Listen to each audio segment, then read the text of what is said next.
Hi, പുതിയൊരു വീഡിയോയിലേക്ക് സ്വാഗതം. ഈ വീഡിയോയും ഹൈറിച്ചിനെ കുറിച്ച് തന്നെയാണ്. അപ്പോൾ നമ്മുടെ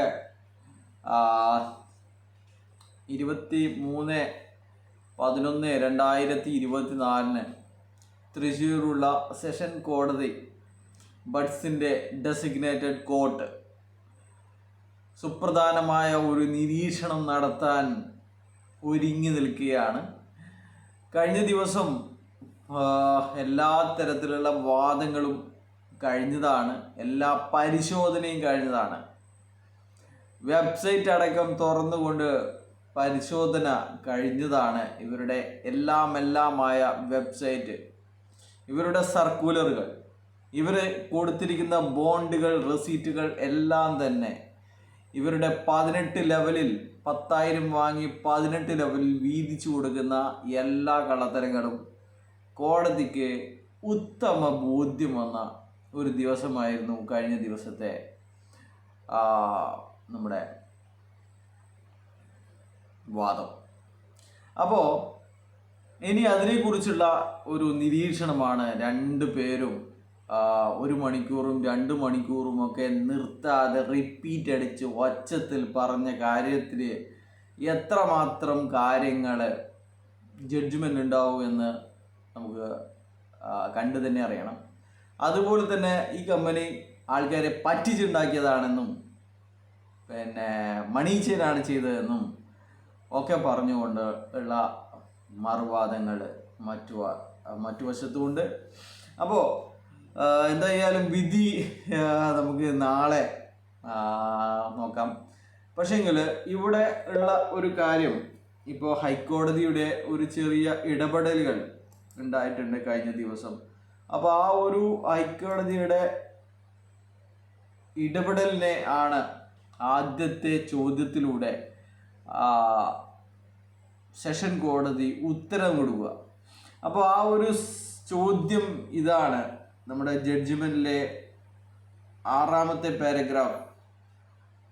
It is for the designated court to consider whether it is permissible for competent authority to initiate fresh proceedings.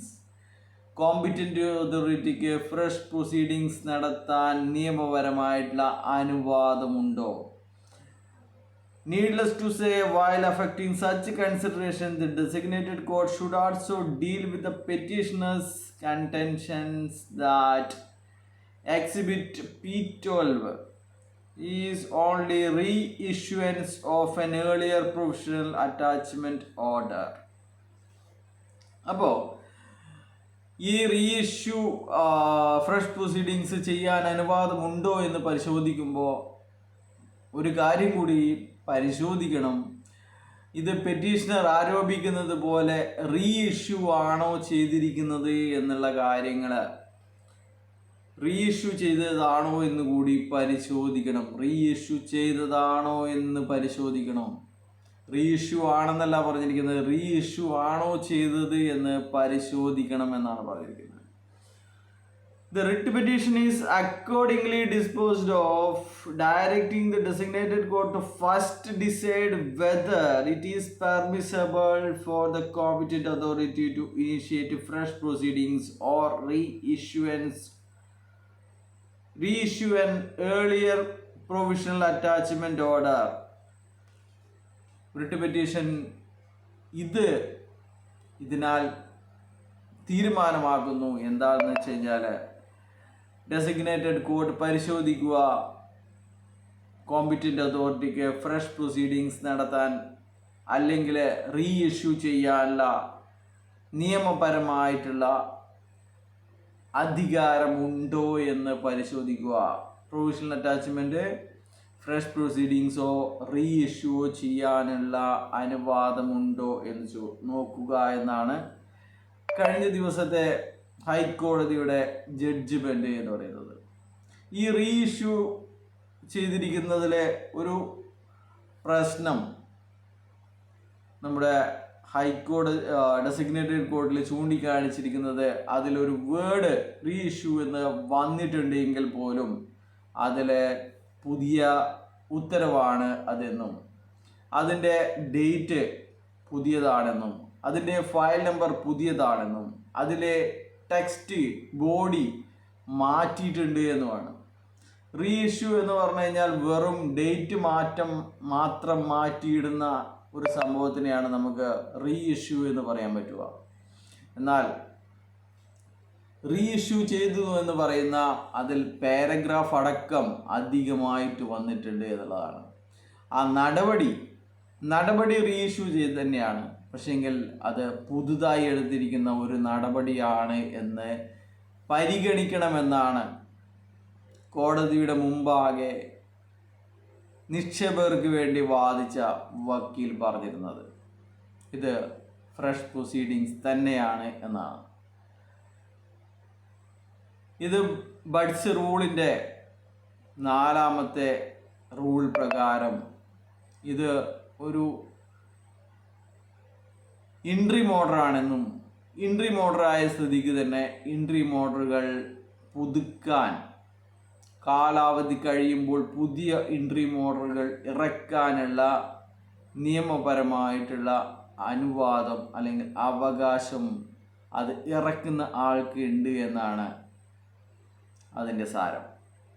അപ്പോൾ എന്തു തന്നെ ആയാലും അത് റീ ഇഷ്യൂ ആയാലും ഫ്രഷ് പ്രൊസീഡിങ്സ് ആയാലും ഇവിടെ പ്രാധാന്യമർഹിക്കുന്നത് മറ്റൊരു കാര്യത്തിലാണ്. ഇവർ മണി ചെയിൻ ആൾക്കാരുടെ പണം 750 തുടങ്ങി അത് 10,000-ലായി, 50,000-ലായി, 1,00,000-ലായി, 3,00,000-ലായി, 5,00,000-ലായി, പിന്നെ 10,00,000-ലായി. 10,00,000-ൻ്റെ പല ഗുണിതങ്ങൾ 4 കോടി വരെ നിക്ഷേപിച്ച വ്യക്തി ഇതിലുണ്ട് എന്നുള്ളതാണ്.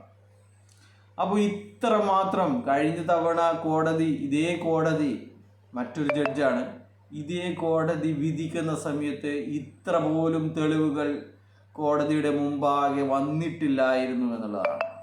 ഇപ്പോൾ നിരവധി തെളിവുകൾ, നിരവധി FIRകൾ, ഇവരുടെ എല്ലാ തട്ടിപ്പുകളും 750-ൻ്റെയും 10,000-ൻ്റെയും മാത്രമല്ല, ഗ്രോസറി ബോണ്ട്, അതുപോലെ തന്നെ OTT ബോണ്ട്, DSCO ബോണ്ട്, അങ്ങനെ എല്ലാ തട്ടിപ്പുകളും വെളിച്ചത്ത് വന്ന, ഇനി ഒന്നും തന്നെ ഇവർക്ക് വെളിച്ചത്ത് വരാനില്ല എന്നുള്ളതാണ്. കൂടാതെ വിദേശത്ത് ക്രിപ്റ്റോ തട്ടിപ്പിന് വേണ്ടി മാത്രം തട്ടിക്കൂട്ടി ഒരു കമ്പനി ഉണ്ടാക്കി എന്നുള്ള കാര്യങ്ങളും കോടതിയുടെ മുമ്പാകെ വന്നു എന്നുള്ളതാണ്. ഇനി എന്താണ് പുറത്തു വരാനുള്ളത് എന്ന് ഇനി പ്രതാപൻ മാത്രമേ പുറത്തു വരാനുള്ളൂ. അങ്ങനെ എല്ലാതരം തട്ടിപ്പുകളും കോടതിയുടെ മുമ്പാകെ തുറന്നു കാട്ടപ്പെട്ട വക്കീൽ തല കുനിച്ചുകൊണ്ട് ഇരിക്കേണ്ടി വന്ന അവസ്ഥയാണ് കഴിഞ്ഞ ദിവസം ഉണ്ടായിരുന്നത്. അദ്ദേഹം ചിരിച്ചുകൊണ്ട് തല കുനിച്ചിരിക്കുകയായിരുന്നു ഈ ബോണ്ട് എടുത്ത് കാണിക്കുന്ന സമയത്ത് എന്നുള്ളതാണ് കോടതിയിൽ നിന്നുള്ള റിപ്പോർട്ടുകൾ. അപ്പോൾ എന്ത് തന്നെയായാലും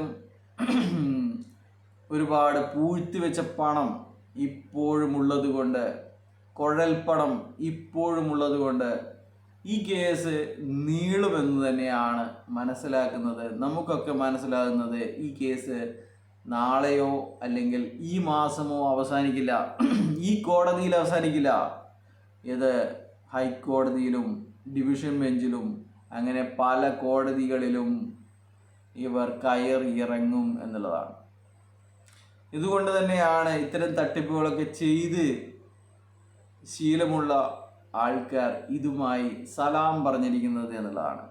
എവിടെ പോയി 200ഓളം വരുന്ന നാഷണൽ പ്രൊമോട്ടേഴ്സ്, എവിടെ പോയി മില്യണേഴ്സ് എവിടെ പോയി? മണി ചെയിൻ എന്താണെന്ന് പോലും അറിയാതെ, ഇവർക്ക് എങ്ങനെയാണ് പൂൾ ഇൻകം കിട്ടിയെന്നത് പോലും അറിയാതെ, പൂൾ ഇൻകം സൂപ്പർ മാർക്കറ്റിൽ നിന്ന് അതിൻ്റെ വരുമാനത്തിൻ്റെ ലാഭമാണെന്ന് വിചാരിക്കുന്ന ഒരു കൂട്ടം, എന്താണ് വാക്കുകൾ എനിക്ക് കിട്ടുന്നില്ല, ഏത് വാക്ക് ഉപയോഗിച്ചാലാണ് അത് കറക്റ്റായിട്ട് നിങ്ങളെ അഡ്രസ്സ് ചെയ്യാൻ സാധിക്കുക എന്നറിയില്ല. സൂപ്പർ മാർക്കറ്റുകളുടെ ലാഭമാണ് എല്ലാ ഞായറാഴ്ചയും തള്ളിത്തരുന്നതെന്ന് വിചാരിക്കുന്ന ഒരു കൂട്ടം ആൾക്കാർ ഇപ്പോഴും വിചാരിക്കുന്നു നാളെ കമ്പനി തുറക്കും, മറ്റന്നാൾ കമ്പനി തുറക്കും, അടുത്ത ആഴ്ചയോടുകൂടി കേസ് അവസാനിക്കും, അതിൻ്റെ അപ്പുറത്താഴ്ച പൂളിംഗും കിട്ടും എന്നൊക്കെ വിചാരിക്കുന്നുണ്ട്. നിങ്ങളോട് യാതൊരുവിധ സഹാനുഭൂതിയോ അനുകമ്പയോ ഒന്നും തന്നെയില്ല. നിങ്ങളെല്ലാവരും തന്നെ മണി ചേഞ്ച് ചെയ്യുന്നവരാണ്.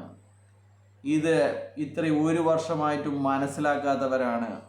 മനസ്സിലാക്കിയവർ നിയമപരമായിട്ടുള്ള നടപടികളിലേക്ക് കടന്നിട്ടുണ്ട്. മറ്റുള്ളവർ എല്ലാവരും തന്നെ മണി ചെയിൻ്റെ വക്താക്കളാണ്, പ്രൊമോട്ടർമാരാണ് എന്നാണ് പറയാനുള്ളത്. അപ്പോൾ ഇതാണ്, നാളെ എന്ത് തന്നെയായാലും അത് ഹൈക്കോടതിയിലേക്ക് പോവും, അപ്പീൽ പോവും എന്നുള്ളതാണ് പറയാനുള്ളത്. ബൈ.